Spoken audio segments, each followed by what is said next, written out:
Hi guys, so today I wanted to show you my finished recreation of the Reform Club from We Happy Few. So this took me, probably around 8 or 9 hours in total, in The Sims 4, obviously. It was a hell of an undertaking.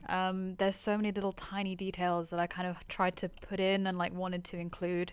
It's a really incredible model for one of the buildings in the game, and I obviously can't recreate it 100%, but I did the best that I could with what little custom content there is for this game. So I guess let's take a look inside. So here we can see move those down. So yeah, here's the front entrance. We've got all these gates. I can actually find like any sort of decent wrought iron gate. But this is about the best that I could do. I've tried to place all of the plants sort of roughly where they actually are. So you've got like a large tree there that's kind of moved a little bit so it doesn't clip inside the building. Some of these larger shrubs, I think there's like a few bushes of like night blooming nonsuch or something around the windows. Some tall bushes near the edge of the fence. The rules for the Reform Club. And these two lights as well. I actually couldn't find any kind of intercom, which was strange, so there you go. That's alright. Again, yep, another tree. Again, making sure it's not clipping into the building. So as you can see, I've kind of taken some liberties with the inside of the building, so I've had to kind of like change the sizes of some rooms and, make sure it looks right from the inside rather than from the outside. So anyway, let's go in through the front door. So we've got a little bit of an archway through here into the main room. So this is our sort of reception area. I did the best that I could with all the resources that I had. I couldn't find some of the wall assets and stuff, and I am not experienced at actually creating models for The Sims 4 at all.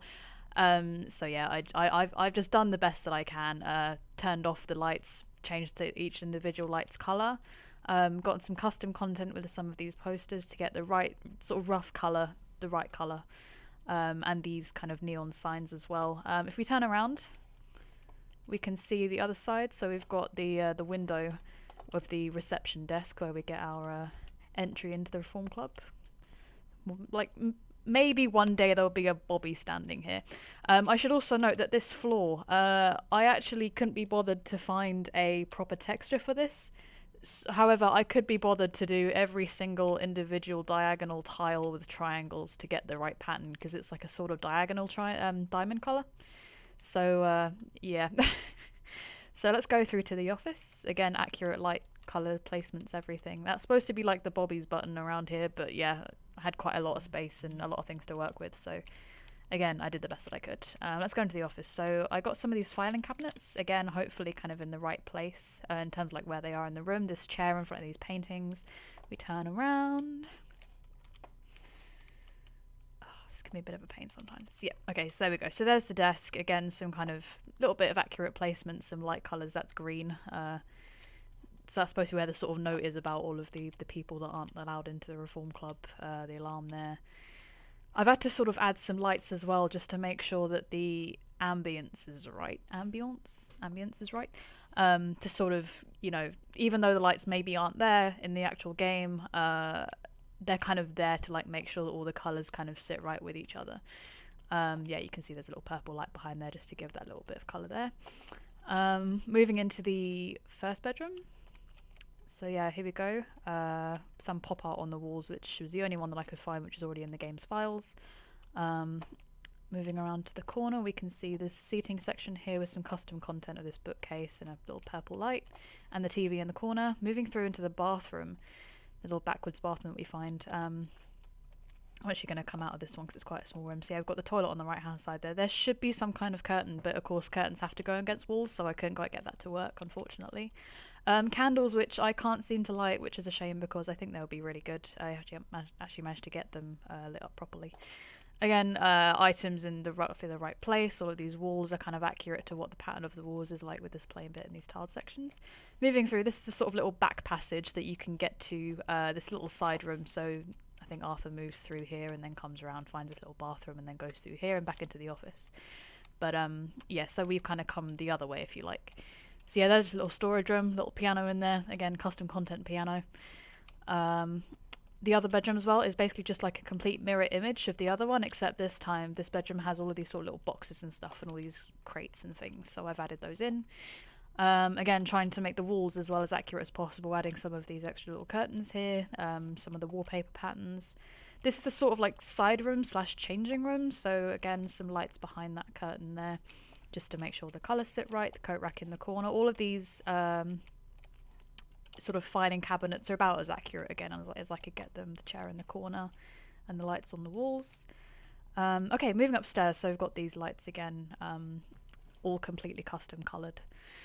So let's move upstairs. Little decal on the wall. Moving upstairs again. So we come to our very first foray really into what the Reform Club is all about. So there's our little seating area. It's supposed to have like a nice sort of pop-up picture of Uncle Jack, but you know what, sloths is fine. Yeah, little seating area there. And then of course, these lovely things. I couldn't actually get any sort of pole inside, so unfortunately they are basically just empty rooms. But maybe someone will go in there and start dancing. Who knows? Maybe. Or, you know, shocking each other with batons. Yeah, again, custom coloured lights. Some of these are, you know, custom content thingies, again, as accurate as I could possibly get it. Moving over to the other side, we have the other room, which, again, is very similar to the other one. This is quite a detailed bar area, actually. I sort of tried to get it as equal as I could. I couldn't find any way to get like actual plastic mannequins, so these are kind of like marble statues, but you know what, they're good enough, they make it look good, so I'm happy with that. I think I actually used far too much space in here, but that doesn't matter. It's all sort of worked out quite nicely. So moving on to the final floor, I had to actually take out, there would normally be another set of stairs going up here, but because of the sort of the limitations on the number of floors that you can actually have in this game, I had to remove them, but I think it still works kind of well anyway. Little kind of signs above there just for what they actually are, which I'd noticed at last minute when I was building this. Two of these images should say joy on them, but again, I'm not skilled at creating custom content myself, so it'll do. The joy booth in the corner, I was actually very lucky that I managed to find this telephone box to actually get it to work, so that was quite lucky. So yeah, signs above the doors for Madame's Boudoir, and of course the Rumpus Room, which I think we should check out first. Same as downstairs, this floor I sat and did all of the patterns and all the waves myself.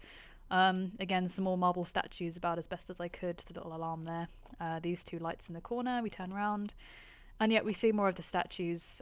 See these little sort of seating areas, if you like. This is about all I could do really to get this to work. Again, all the lights in the same place. This mask thing is the best thing I could find, really. There were no actual sort of models for masks. They were all like wearable by The Sims, and I didn't want that. I want like an actual object, so I thought, let's just make this thing really big. It has a face on it, who cares? So yeah, we move across into the final room, Madame's Boudoir. It's actually quite dark in here, which I think it is quite dark in the game. So I kind of kept it like that. I've got all of the little seating area there, all of these boxes, these bookcases. This was like the best thing I could find as an approximation for the thing that contains the vibrating, the vibrating golden double knocker.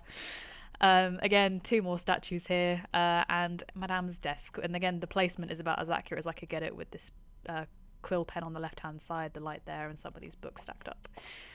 Yep, little seating area in the corner with this picture. Like some of the lights are turned off because in the game they are permanently turned off. They're sort of meant to be like candles, but I couldn't find any candle wall sconces, so that's just how it is. And then you can see the whole building. I had to use ghost mode in the game, sorry devs, to actually see what the whole building looked like so I could get the kind of back and the roof accurate. It's actually split into two sections here with these bits on the side, some chimneys on the top. These windows are all custom content aside from these, so these are actually be where the dancers are dancing away in their lovely rubber suits.